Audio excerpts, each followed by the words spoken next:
से है श्री भागवत भगवान की है आरती, पापियों को पाप से है आरती।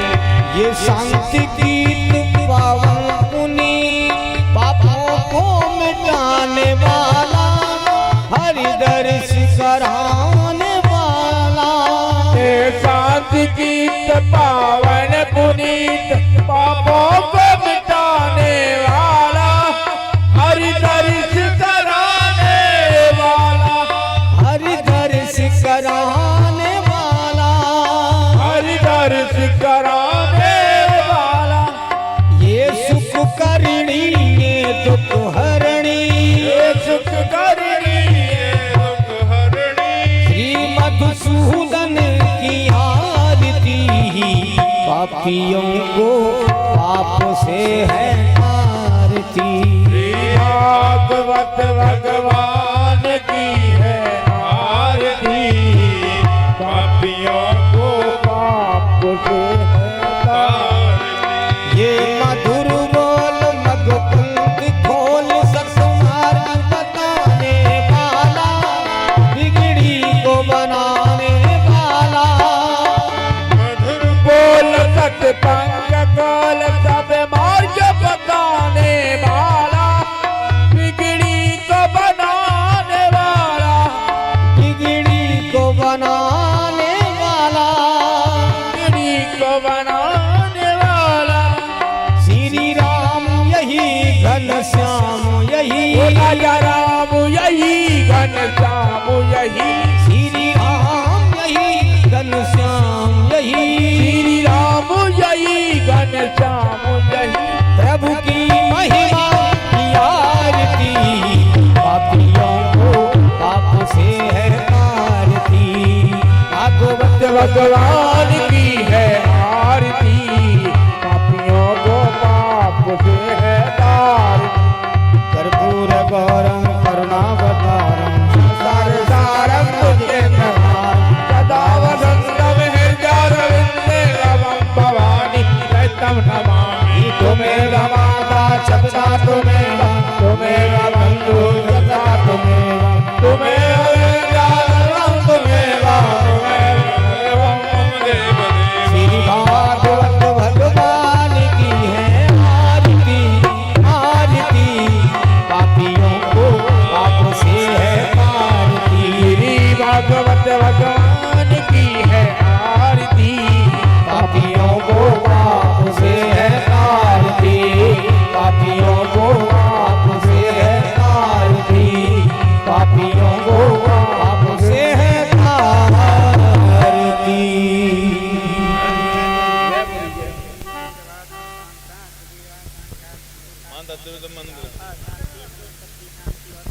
ओम पुनंद माम देवजनः पुनंद मनसा धियः पुनंद विश्वाभूतानि यादवेदः पुनेहि मां माजलेन शीतलीकरणं पुष्पै देवाभिवन्दनम्।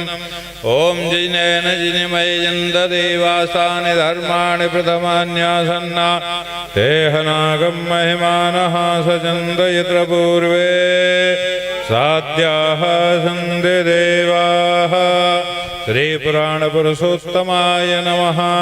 मंत्रपुष्पांजलिं समर्पयामि।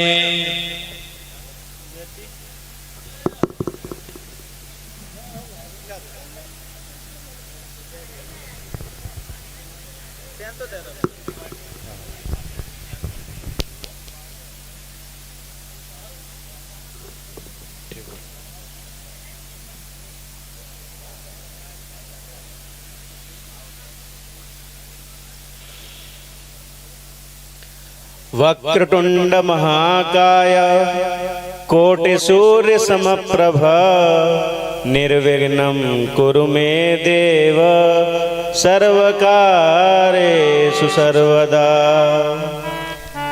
नित्य प्रवीण निगमा गम शास्त्र विज्ञः श्रीराजाधिराज रघुनंदन मंत्रिवर्यः। सिंदूर चर्चित कलेवर दिव्य रूपम श्री आञ्जनेय चरणौ शरणं प्रबध्ये। वसुदेवसुतं देवं कंसचारूढमर्दनं देवकी परमानन्दं कृष्णं वन्दे जगद्गुरुं। मृत्युञ्जय महादेव त्राहि मां शरणागतिं। जन्म मृत्यु जरा रोगै पीडितं कर्मबन्धनैः।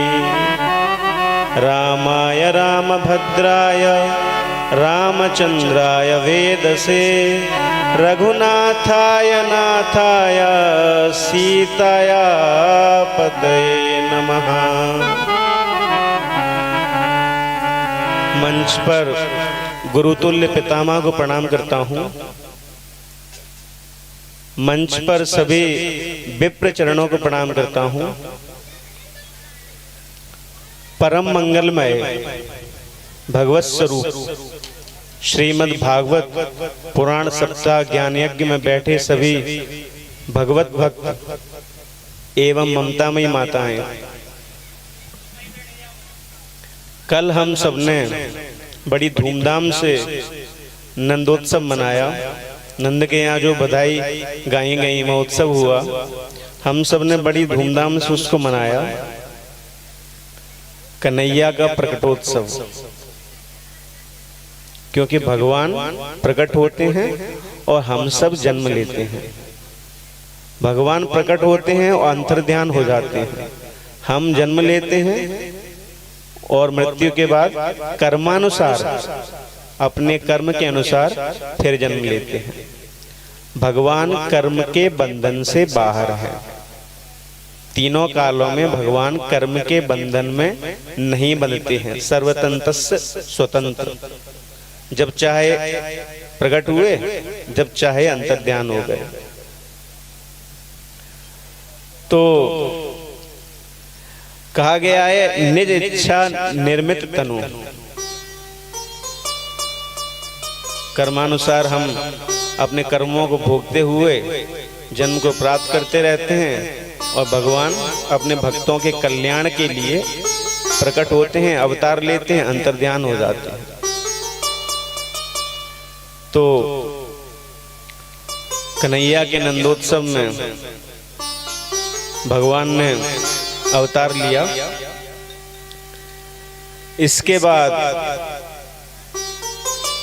नंदोत्सव होने के बाद इतना समय कब बीत गया नंद को पता नहीं चला, क्योंकि आप सब जानते हैं सुख के दिन कब बीत जाते हैं पता नहीं चलता है, और कष्ट के दिन, दुख के दिन काटे नहीं कटते हैं। तो नंदोत्सव के बाद, महोत्सवों के बाद नंद बाबा को एक दिन स्मृति पटल पर याद आया कि हमें कन्हैया का जातक संस्कार कराना है। तो कन्हैया के जातक संस्कार के लिए नंद बाबा ने ब्राह्मण बुलाए। कैसे ब्राह्मण बुलाए? वेदज्ञ, एक द्वेदी, द्वेदी, त्रिवेदी, चतुर्वेदी। आपने द्वेदी, त्रिवेदी, चतुर्वेदी तो सुने होंगे, एक द्वेदी नहीं सुना होगा। एक द्वेदी का मतलब है उपाध्याय ब्राह्मण। ब्राह्मणों को बुलाया। ब्राह्मणों को बुलाने के बाद नंद बाबा ने स्वस्ति वाचन कराया और ब्राह्मणों को 2 लाख गौ दान में दी। गौ दान में क्यों दी? क्योंकि पुराने समय में बार्टर सिस्टम, जिसे हम इंग्लिश में बोलते हैं, अर्थ का मेरुदंड गाय थी, गोरस था। धर्म, अर्थ, काम, मोक्ष। और उधर विप्र, धेनु, सुर, संत, हित, लीन, मनुज अवतार। तो भगवान इन चारों के लिए ही क्यों आते हैं? ब्राह्मणों के लिए आते हैं, क्योंकि ब्राह्मण धर्म का प्रतिनिधित्व करते हैं। धर्म, अर्थ, काम, मोक्ष। ब्राह्मण धर्म का प्रतिनिधित्व करते हैं, इसलिए उनके लिए आते हैं।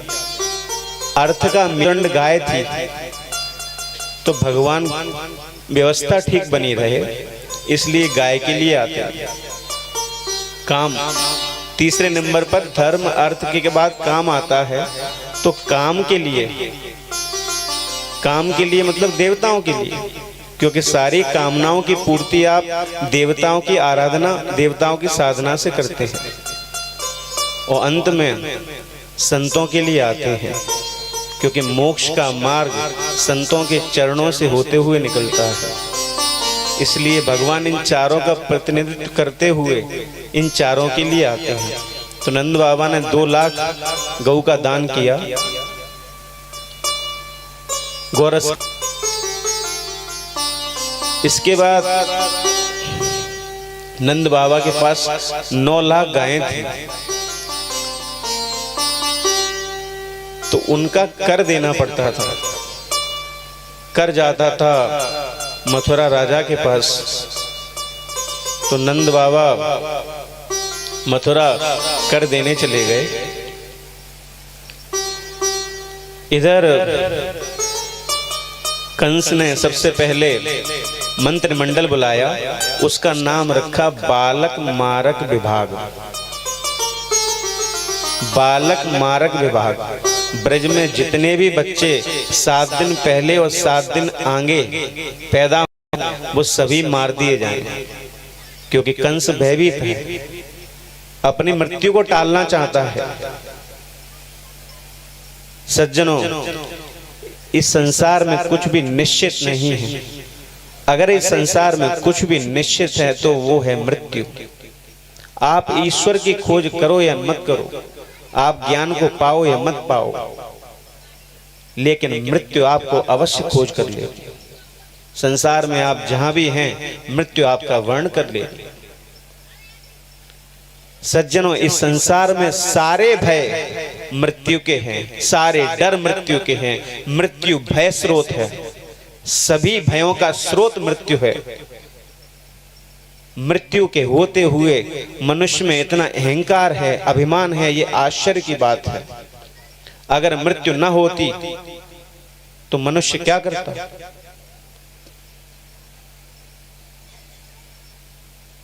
शराब के नशे को सब बुरा कहते, ठीक है, शराब नहीं पीनी चाहिए, ये तो बात सही है। लेकिन शराब के नशे को सब बुरा कहते, वो तो सुबह उतर जाती है। लेकिन व्यक्ति को जो नशा पद का लगा है, प्रतिष्ठा का लगा है, धन का लगा है, वो नशे तो मरगट तक उतरते ही नहीं। उन नशों के बारे में कोई चर्चा क्यों नहीं करता? मैं आपको बता दूं, इसका कारण एक ही है, क्योंकि ये नशे तो धार्मिक व्यक्तियों को भी लगे हैं। ये व्यक्ति तो जो भजन करते हैं उनको भी ये नशे लगे हैं। किसी को पद का नशा है, किसी को प्रतिष्ठा का है। ये जब नशे आते हैं तो मृत्यु तक, मरगट तक उतरते ही नहीं। तो मैं कह रहा था कि बालक मारक विभाग बनाया गया, पूतना को पहुंचाया गया कि ब्रज में जाके श्री कृष्ण भगवान को मार के आओ, नंद के लाला को मार के आओ। अब पूतना को पहली बार क्यों पहुंचाया गया? पूतना को इसलिए पहुंचाया गया क्योंकि स्त्री किसी भी घर में आसानी से प्रवेश कर सकती है। तो पूतना उधर से चली, सुंदर भेष बनाया, ज्यादा सोने से, ज्यादा आभूषणों से अलंकृत, अच्छी साड़ी पहने हुए, सुंदर स्वरूप बनाए हुए। अब ज्यादा सोना क्यों पहना, अच्छे वस्त्र क्यों पहने? सुंदर स्वरूप से ही काम चल जाता। लेकिन आपने देखा होगा सज्जनों, जो स्त्री सज धज के जा रही हो या घर आ गई हो तो उसका स्वागत ज्यादा हो। सब सोचें ये अच्छे घर की है, संपन्न घर की है। तो पूतना ने आभूषणों से सुंदर सजावट करके सुंदर स्वरूप बना के ब्रज में आ गई, गोकुल में आ गई। तो जहाँ देखा नंद का भवन है, वह बधाई गाई जा रही हैं, सभी स्त्रियां वहाँ जा रही हैं। तो पूतना समझ गई कि नंद का लाला, नंद का छोरा जरूर इस घर में पैदा हुआ है।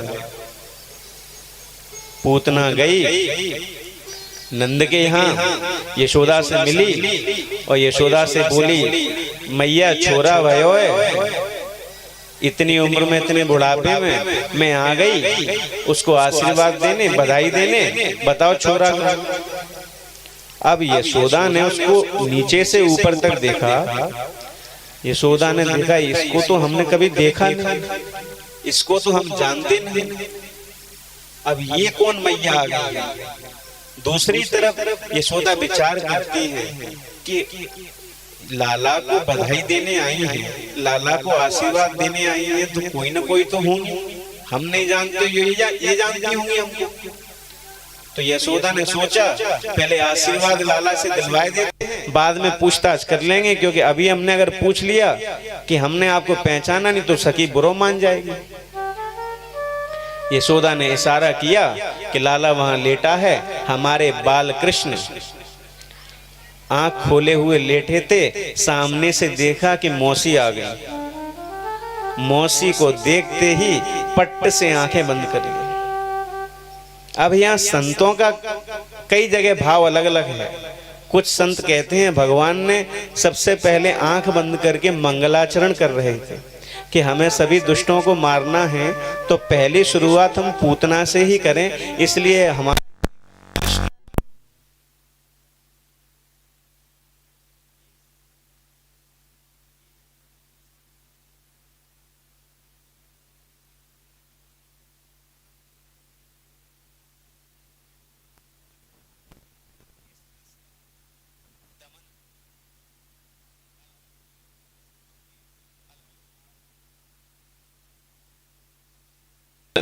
कृष्ण भगवान को गोद में ले लिया और उसके स्तनों पर जो कालकूट नाम का जहर लगा था अपना स्तन पिलाने लगी। तो हमारे गोविंद पहले तो जहर को पीते हैं, फिर दूध को पीते हैं, फिर प्राणों को पीने लगे। जैसे ही प्राणों को पीने लगे, पूतना चिल्लाई, छोड़ लाला, छोड़ लाला, छोड़। भगवान श्री कृष्ण कहते हैं यही तो हमें आता नहीं, हम एक बार जिसको पकड़ लेते हैं उसको छोड़ते नहीं। भगवान ने उसके प्राणों को ऐसा स्तंभन किया कि पूतना के प्राण पखेड़ू उड़ गए, धड़ाम से गिरी। उसका जो शरीर था ब्रजमंडल में 6 कोस विस्तार में फैल गया, 18 किलोमीटर में फैल गया। ब्रज के सारे वृक्ष चकनाचूर हो गए, बड़ी तेज गर्जना हुई। यशोदा आई, हमारे बाल कृष्ण पूतना के ऊपर यशोदा डर गई कि मेरा लाला अभी तो छोटा है, 2-3 दिन का हुआ है और इतना भयंकर ये उपद्रव हो गया। लाला को उठाती है। अब वहां ब्रजवासी भी आ गए। अब ब्रजवासी कहते हैं ये पूतना इतनी बड़ी कैसे मरी। कोई कहता है कि रास्ते में जा रही होगी लाला को लेके भाग के, तो ठोकर लग गई, गिर गई, इसलिए मर गई। तो दूसरा ब्रजवासी कहता है कि अगर ठोकर लग जाएगी तो औंधे मुंह गिरेगी। तो ये बात भी सही है, तो ये तो सीधे लेटी। अब 2-3 दिन का छोरा पूतना को मार दे, ये तो किसी के समझ के वस्तु के बाहर है। तो यशोदा कहने लगी ये सब बातें बाद में करना, इस पर बहसबाजी बाद में करना कि कैसे गिरी कैसे मरी। सबसे पहले तो मेरा लाला मुर्दा के ऊपर खेल रहा है, मेरा लाला दूषित हो गया है, इसको मैं शुद्ध करती हूँ। तो यशोदा लाला को, भगवान श्री कृष्ण को जाके गाय के गोबर से नहलाती हैं, गाय के पेशाब से, मूत्र से नहलाती हैं, पंचगव्य से नहलाती हैं, फिर गाय की पूंछ से बालक को झाड़ती हैं। कोई जादू टोना हमारे बेटा पे ना हो जाए, ऐसा करती हैं। तब तक उधर से नंद बाबा जो कर देने मथुरा गए थे लौट के आए। तो जैसे ही ये घटना उन्होंने सुनी तो नंद बाबा बोले वसुदेव ठीक कहता था। वसुदेव ने हमसे कहा कि लाला के ऊपर बड़े संकट आने वाले हैं, तो तुम शीघ्र निकलो, लाला की व्यवस्था में रहो।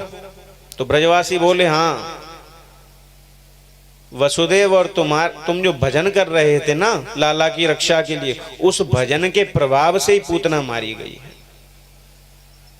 अब उधर 18 किलोमीटर में उसका शव पड़ा, ब्रज का सारा रास्ता, सारा हाईवे बंद पड़ा। अब उसके इतने लंबे शरीर को कैसे हटाया जाए? तो नंद बाबा ने बोला सीढ़ियां लगा लो, नसैनी लगा लो और कुल्हाड़ी से, फरसे से इसके शरीर को काट काट के एक तरफ करो, और जो चकनाचूर हो गए हैं ना वृक्ष, ये गिरी थी तब, उन वृक्षों को डाल के अग्नि लगा दो। तो ऐसा ही हुआ। अग्नि जब लगाई तो पूतना के शरीर से सुगंधी निकली। अब एक बात विचार करने योग्य है कि पूतना इतनी पापिनी थी, उसके शरीर से, शव से ये सुगंधी क्यों निकली? पर आपको ये भी पता होगा, जो अंतिम अवस्था में, अंतिम समय में भगवान का नाम लेके जिनका उद्धार हो जाता है, हमारे बाल कृष्ण तो उसके वक्ष पर खेल रहे थे, हमारे बाल कृष्ण से उसका स्पर्श हो गया। ऐसे पूतना के शरीर से दुर्गंध कैसे आ सकती है?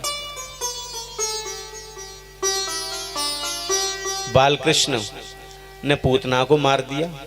ये खबर कंस तक गई तो कंस आश्चर्य में पड़ गया। कंस समझ गया कि जो भविष्यवाणी हुई थी वो सही है, तो अपनी मृत्यु से बचने के लिए घबराने लगा और प्रबंध करने लगा।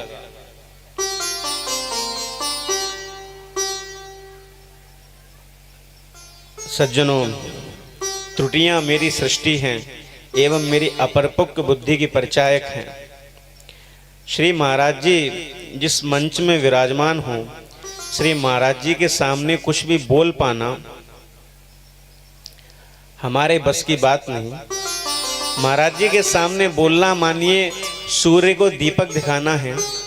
फिर भी ऐसा इसलिए हम करते हैं ताकि अगर हमारे बोलने में कोई त्रुटि है, क्योंकि अभी हम आरंभ की स्थिति में हैं, तो हमारे बोलने में कोई त्रुटि है, महाराज जी उसमें सुधार ला सकें। मैं महाराज जी से आग्रह करूंगा कि इसके आगे की कथा महाराज जी आप सबके साथ हम मुझे भी श्रवण कराएं।